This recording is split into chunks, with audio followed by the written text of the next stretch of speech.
सबसे पहले गौरव आपका रुख करना चाहेंगे, जरा बताइए वहां पर आज पेश होने वाले इस बजट से लोगों को कितनी उम्मीदें बंधी हुई है, क्या चाह रहे हैं वो? देखिए, निश्चित तौर पर मोदी सरकार शायद ये 7वां बजट है।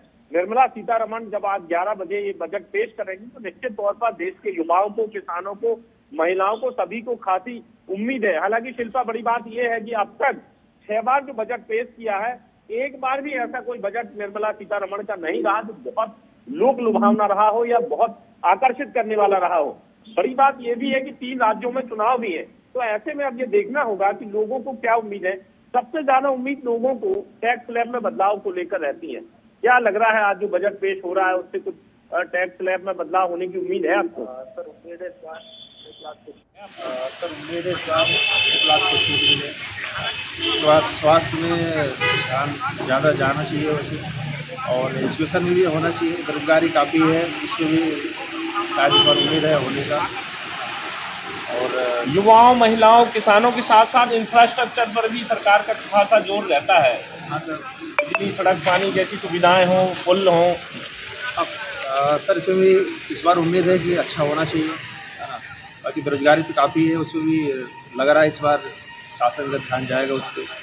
देखिए, निश्चित तौर पर युवाओं में एक उम्मीद है कि सरकार कुछ ऐसा योजना लेकर आए जिससे युवाओं को कहीं ना कहीं रोजगार मुहैया कराया जा सके। देखिए, स्किल डेवलपमेंट को लेकर लाखों करोड़ का बजट होता है, लेकिन वो जमीनी हकीकत कुछ और होती है। शिल्पा, कंप्यूटर में दर्ज हो जाता है, कागजों में दर्ज हो जाता है, लेकिन उसका युवाओं को वाकई में जो है उसका फायदा नहीं मिलता है। एक चपरासी की, एक प्यून की पोस्ट जब निकलती है तो MBA ग्रेजुएट्स, इंजीनियरिंग किए हुए, BTech MTech किए हुए जो युवा हैं वो उस प्यून की पोस्ट के लिए अप्लाई करते हैं। 20 पोस्ट, 40 पोस्ट में 2 लाख, 1 लाख, 1.5 लाख तक आवेदन आते हैं। तो निश्चित तौर पर युवाओं में कहीं ना कहीं बेरोजगारी का असर देखने को मिलता है, खासकर हिंदी बेल्ट में। मध्य प्रदेश जैसा बड़ा राज्य है, यहाँ पर बहुत ज्यादा बेरोजगारी है। यहाँ का युवा नोएडा में, गुड़गांव में, हैदराबाद में, तमाम अलग अलग राज्यों में, पुणे में जाकर जो है धक्के खाने को मजबूर है। तो निश्चित तौर पर मध्य प्रदेश के युवा भी तो ये उम्मीद करते हैं कि बजट में ऐसा कुछ प्रावधान किया जाए जिससे रोजगार उनको मिले, सरकारी नौकरी ना मिले पर वो अपना खुद का बिजनेस कर सकें, अपने पैरों पर खड़े हो सकें। शिल्पा, ठीक है, शिक्षाविद हमारे साथ खुद मौजूद है, निपुण जी, उन्हीं से जान लेते हैं। देखिए, उम्मीदें तो बहुत बड़ी बड़ी हर बार लगाई जाती है, लेकिन कई बार निराशा भी हाथ लगती है। इस बार क्या उम्मीद लगा रहे हैं आप? देखिए, उम्मीद मुझे बजट से काफ़ी ज़्यादा है और मैं 2-3 सेक्टर को लेकर चल रहा हूँ कि सरकार इसमें कोई समझौता नहीं करेगी। लेकिन देखिए, पिछली बार जो अंतरिम बजट था उससे सरकार को उम्मीद ये थी कि भाई हम लोग चुनाव जीत कर आएंगे और कुछ ऐसे ही हम लोग रिवाइज करेंगे। लेकिन इस बार आपके अलायंस गवर्नमेंट है और हम देख रहे हैं जो घटक दल हैं, चाहे वो चंद्रबाबू नायडू जी की हम बात करें, इसके अलावा हम नीतीश कुमार जी की बात करें, उन्होंने मांग की अपनी पूरी लंबी लिस्ट पकड़ा दी है सरकार को। तो सरकार को वो भी देखना पड़ेगा। और दूसरा क्या है कि जो और छोटे मोटे घटक दल हैं उनकी भी अपने एरियाज़ को लेकर क्या उम्मीदें हैं। तो एक तो सरकार को जो एक हम कहते हैं संघीय जो वित्तीय गणना है या संघीय जो वित्तीय ढांचा है उस पर भी फोकस सरकार को रखना पड़ेगा इस बार। लेकिन 3-4 सेक्टर ऐसे हैं जहाँ पर सरकार किसी तरह से कोई कॉम्प्रोमाइज़ करने के मूड में नहीं होगी। एक तो इंफ्रास्ट्रक्चर की हम बात करें, दूसरा हम बात करें डिफेंस की बात करें, डिफेंस में भी बिल्कुल भी सरकार कोई भी कॉम्प्रोमाइज़ नहीं करेगी। वहाँ पर बजट में बढ़ सकता है, कम होने की किसी तरह से कोई उम्मीद नहीं है।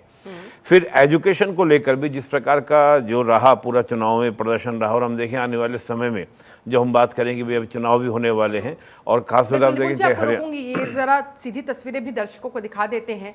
वित्त मंत्री निर्मला सीतारमण अपनी पिटारे के साथ आज पहुंच गई हैं संसद में और आज सुबह 11 बजे वो बजट पेश करेंगी। और ऐसे में आज वित्त मंत्री जी के पिटारे से क्या कुछ निकलेगा, सभी को इसी बात का है बेसब्री से इंतजार, क्योंकि मोदी सरकार 3.0 का, मोदी के तीसरे कार्यकाल का ये पहला बजट रहने वाला है। इस बार जैसा कि निपुण जी बता भी रहे थे, अलायंस गवर्नमेंट है, तो ऐसे में काफ़ी हद तक उस हिसाब से भी चीज़ों को मैनेज किया गया होगा। निपुण जी, क्या कहिएगा इन तस्वीरों पर? जी बिल्कुल, और ऐसा ही होता भी है। बीच मतलब हलवा खा के आए होंगे आज अपना अच्छे से, और आज बजट पेश होगा, पहले बजट भाषण होगा, फिर इस पर आम चर्चा होगी, 2-3 दिन तक डिस्कशन रहेगा और तस्वीर आनी शुरू हो गई। 11 बजे हमारा सत्र शुरू होगा तो 11 बजे से वित्त मंत्री का भाषण आपका स्टार्ट होगा। और देखते हैं कि भाषण कितना, क्योंकि जो पहले उनका रहा है, क्योंकि इस बार 7वां बजट पेश कर रही हैं तो अच्छा खासा भाषण का रहता है, 1.5-2 घंटे आराम से बोलती हैं। तो उस भाषण के अंदर पूरा अपना हाईलाइटेड देती हैं कि भाई बजट में ये बातें रखी हैं। हालांकि पूरी किताब होती है बजट की, क्योंकि हम लोग तो पढ़ते आए हैं, कल भी सर्वे की भी उसकी पूरी किताब होती है। तो वो पूरा एक अच्छा खासा उसमें रखेंगे। लेकिन 2-3 बातें जो मैं बोल रहा था कि डिफेंस हो या इंफ्रास्ट्रक्चर हो, एजुकेशन और एग्रीकल्चर, ये 2 चीज़ों में इस बार मुझे लगता है कि काफ़ी अच्छा गवर्नमेंट करने का प्रयास करेगी। क्योंकि देखिए कृषि में क्या है, आप एक बात समझिएगा कि कृषि में हमारी जो पॉपुलेशन है सबसे ज़्यादा लगी हुई है, लेकिन जो हमारा पूरा अगर हम देखते हैं जीडीपी देखते हैं तो 17% का योगदान एग्रीकल्चर से आता है। और हम देखते हैं कि जो हमारा सर्विस सेक्टर्स में 50% का हमारा जीडीपी में योगदान है। तो सरकार को इनकम भी करनी है और जो हमारे एक वेलफेयर कॉन्सेप्ट है कि सभी को साथ लेके चलने वाली बात है, वो भी लेके चलना है। तो मुझे लगता है कि एग्रीकल्चर में जिस प्रकार से तकनीकी का इस्तेमाल और हम देखें उस चीज़ को कहीं ना कहीं बढ़ाने का प्रयास होगा ताकि किसानों की आमदनी बढ़े। और रही बात आपकी एजुकेशन की, हम बात करें, सरकार का पूरा फोकस रहेगा। और देखिए सरकार का हम देखें तो ये बहुत सिंपल सी बात है कि जॉब सीकिंग से जॉब क्रिएटर बनना, इसी मोटिव से सरकार चल रही है। अगर हम बात करते हैं सरकारी नौकरियों की तो 2% से ज़्यादा सरकारी नौकरी नहीं हो सकती। तो सरकार का पूरा फोकस है कि जो स्किल डेवलपमेंट प्रोग्राम्स हैं या स्टार्टअप जैसी योजनाएं हैं उनके माध्यम से। और कल ही एक रिपोर्ट आई है यूएनओ की। यूएनओ कहना ये था कि आज हमारे देश से जो भारत से जो बाहर काम करने जाते थे उसमें संख्या लगातार गिरावट आ रही है, बल्कि विदेशी भी भारत के अंदर युवा जो है काम करने के लिए आ रहे हैं। तो इसका मतलब एक इन्वायरमेंट तो बना है। लेकिन बात यह है कि जो हिंदी बेल्ट, अभी जो आपके संवाददाता बोल रहे थे, बिल्कुल सही बात बोल रहे थे कि हिंदी बेल्ट में कहीं ना कहीं इसका इम्पैक्ट कम पड़ा है। जो शहरी युवा है उसने तो लाभ उठाया इन चीज़ों का, लेकिन जरूरत क्या है कि शहर से वो गांव तक जाइए पहुंचे, तब जाके उसका क्या ज़्यादा बेनिफिट होगा। तो सरकार मुझे लगता है इस तरफ भी फोकस रहेगा, इसके लिए भी करना होगा इंतजार।